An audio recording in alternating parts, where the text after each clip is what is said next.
It's not uncommon for Quest software updates to roll out over days or even weeks, where some users will say they've already had it for a while and other users won't have it at all. But software update v68 is doing something very odd, where most users can go verify in the About section that they already have updated to v68, or they'll have the option to push it through, but they're seeing that it's not coming with nearly any of the promised features v68 was supposed to have. An easy way to see it in your Quest is if you go into the settings and you go into the software update section, it'll show you what version you're on, and most likely you're on version v68.0. Or you can even see if you go to your apps section, there's a new layout app that is shown up as part of v68. But multiple users pointing out in our comments section, all over Reddit, even meta forums, that they have v68 but they don't have the promised features. They're not able to download multiple apps at the same time. There is no downloads tab that helps you keep track of all of your downloads that are going on. The experimental feature for the display adaptive brightness is completely missing in experimental features still. For people like myself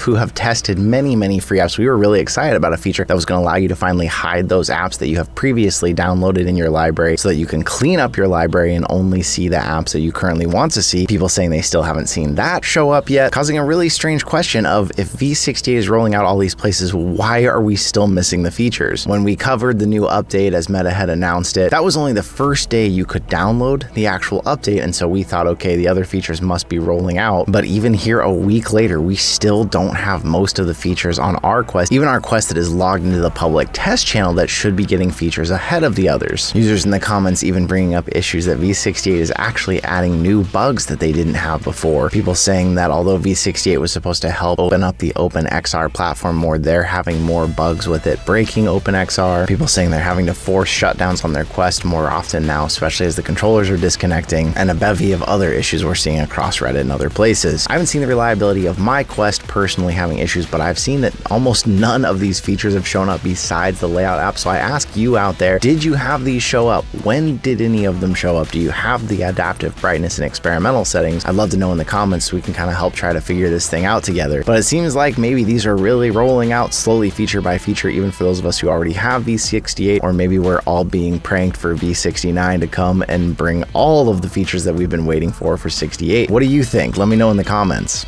As more Quest updates keep rolling out, people keep pointing out that it seems like we're chasing down the features Apple Vision Pro has been bringing out on their headset and getting them more and more in the Quest updates. One app that has been around actually for a while on Quest but has allowed you to check out your own spatial videos from your iPhone just like an Apple Vision Pro is 4XVR Video Player, the video player app that you can try completely free. Of all the video viewers you can use on Quest, 4XVR is the only one I've seen that actually provides the MVC 3D or multi-view video coding playback that makes the Blu-rays look so clear when you can actually look in at the details. This allows you to take any 3D Blu-rays you have, load them directly into the headset. It lets you play your Apple spatial videos captured on the iPhone 15 Pro without any transcoding. 4XVR also handles the largest capacity storage of any of the apps, handling up to 40 terabytes, whether you're doing that wirelessly on your PC or using high capacity USB storage directly. And it can recognize what types of videos you're playing. Unlike a lot of these apps where you have to scroll through different options to try and get the format right, this will recognize what kind of video you're looking at and put it in the correct ratio in front of you. In trying a lot of video apps myself, and someone who doesn't tinker a ton with SideQuest, I really appreciated the fact that this seemed to recognize the files automatically on the Quest, or if I plugged in the USB, so it was easy to just pop them open. You can not only change the size of the player, the theater you're watching it in, use mixed reality, but it also allows you to affect brightness, contrast, saturation, which is pretty huge on the Quest 3 to me because the colors don't pop like I would like them to, and it has different options of how you want to view it in case you want to lay it back for watching any of the private videos section. If you're interested in checking it out, there will be a link down below in the comments and description to the free trial versions you can get in, see how this works with 3D videos. And I'd recommend checking out the free trial even if you don't think you're going to upgrade later on, because it is nice just to see how high quality video can look on your Quest, because the clarity that it actually has with the videos on the Quest is really impressive, because you just don't ever get to see that high quality of content. So I thought it was pretty cool to see what the Quest was capable of with spatial video. Check them out. Thanks to them for sponsoring this week's news. And if you've been looking for a way to watch any kind of 3D videos, this might help you out.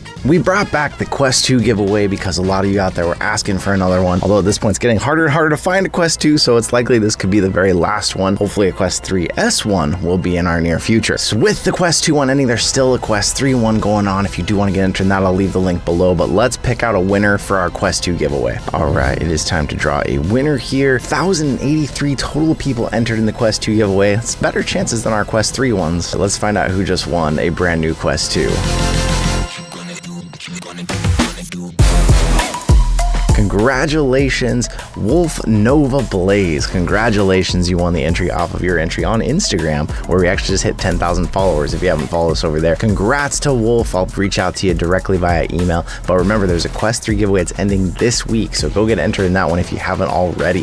If you saw that viral video months ago of someone using mixed reality to make their chores more fun and vacuuming up coins, well, Quest 3 actually has a mixed reality app now that lets you do the same thing yourself with your own vacuum. Not Clear XR, but Clear XR, probably meant to look like Clear, but as we've seen, integrating VR XR into an actual name never really works. It's a mixed reality app for the Quest 3, and it's letting you actually use your vacuum to see what surfaces you've actually vacuumed in green. As we've covered in the news though, Quest developers still don't actually have access to your Quest camera feed, so you do need to go in and configure the in-app tool to actually track your vacuum nozzle. And for now, it only does the forward motion of the vacuuming, but it's a neat idea to think that you could wear your Quest around, maybe pin up a YouTube window to watch something, but also see what you've actually vacuumed on the floor, and then people even saying, hey, how can we make an even better game out of this? Changing the floor to artwork or lava, and really incentivizing the fun of vacuuming. Now for yourself, I feel like for the first time this would probably be kind of fun and nifty, but this really seems like a way if you're trying to get like your kids to do the chores, give them this game, put them in it, and it'd probably make it really fun and easy, and then you can sit back, relax while your kids clean your whole house. I think it's a pretty fun idea personally, but if any of you out there actually venture into this and try it yourselves, or let your kids try it, let me know their reaction in the comments. I'd love to know. If you find that spending too much time in VR gives you a stiff neck and shoulders, VR may actually become the answer. Another fun app here talking about how Physio XR is now letting you train your shoulders and your neck in VR with professional guidance on doing it. An app that actually offers exercise programs designed by physical therapists to help you with shoulder and neck injuries, or at least prevent them. Of course, these are claims from the studio, and they do caution that it's not a complete substitute for professional physical therapy. It is something interesting, as people do complain, especially if they're using a stock head strap or something that really leaves the weight on the front of their face, that VR can leave your neck and shoulders vulnerable or just sore after using it. I know that for me personally, I've found even if a head strap adds more weight to it, if it puts the battery in the back of it and then counterbalances that weight on the front of your head, it seems like my neck stays a lot happier spending longer time in VR than if I have a headset that's front heavy, even if it's just a lighter headset. It's just about 2 weeks until Gamescom, one of the biggest gaming cons in the world, takes place in Germany, and excitedly we have been invited to go. We mentioned that in the news already, so you may be aware, but we also have been invited to Meta Connect this year, which is a huge deal. We got to go last year, but I know each year it's never guaranteed who's gonna get to go, and we might even be at PAX West at the end of the month up in Seattle too. So if you're in any of those areas, hit me up, let me know. I know I've already started chatting with a couple of you in the areas about doing some sort of hangout, and I know I feel like I say this in every video, but thank you all of you who support the channel,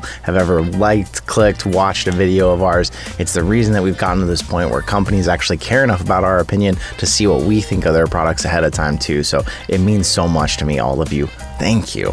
If you've ever seen the amount of space, money, and facility it takes for a proper flight simulator for actual FAA use, you can imagine it is immense. And now for the first time ever, a VR-based flight simulator rig has actually been FAA qualified. A loft dynamics simulator actually for an Airbus helicopter can now be used for pilots who actually want to receive credit towards their official pilot ratings. This is a big step for the entire world of VR. There's tons of simulators out there, but once we start to actually get these points where they're certified and they're relied on as real world training, that's even closer to the mainstream we can get. More people being familiar with them too, using them in their workplaces or for training. And of course, this is not something you're going to see in anyone's home anytime soon. These are fully professional rigs, but maybe between some of these gaming conventions we go to and something, there might be a chance to actually test one of these out at some point. Loft Dynamics themselves, the designers, have said that they've seen an unprecedented increase in demand for VR flight simulators over the past year. Now the technology has matured enough to actually start to compete with the traditional methods of flight simulators, and they're hoping to get FAA qualification for an even wider range of aircrafts. I know a lot of people spend tons on their flight sim rigs at home, and a lot of them have traded in the triple monitor setups for VR headsets, and it's really cool to see some actual validation from the professional world in our industry.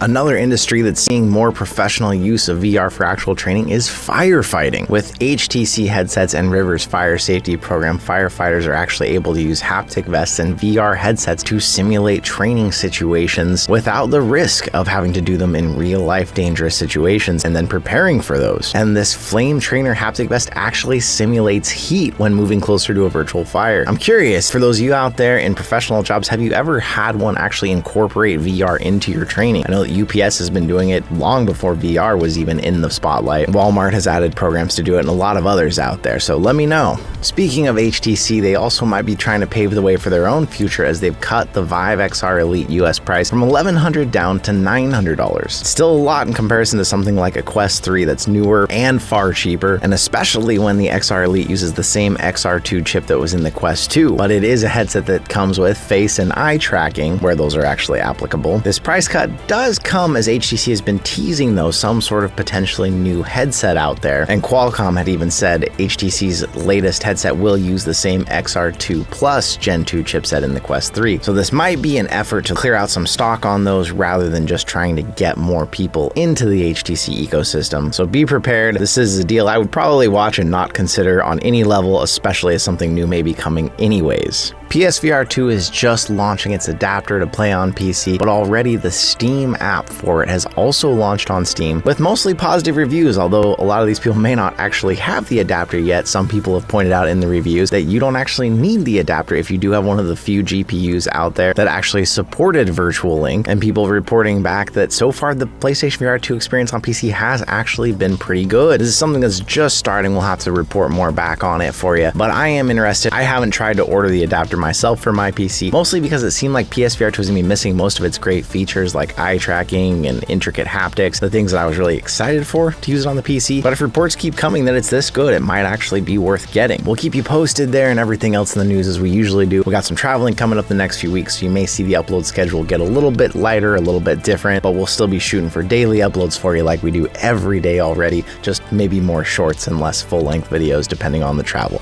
But thank you once again for showing up and being here with me, and I'll see you in another reality.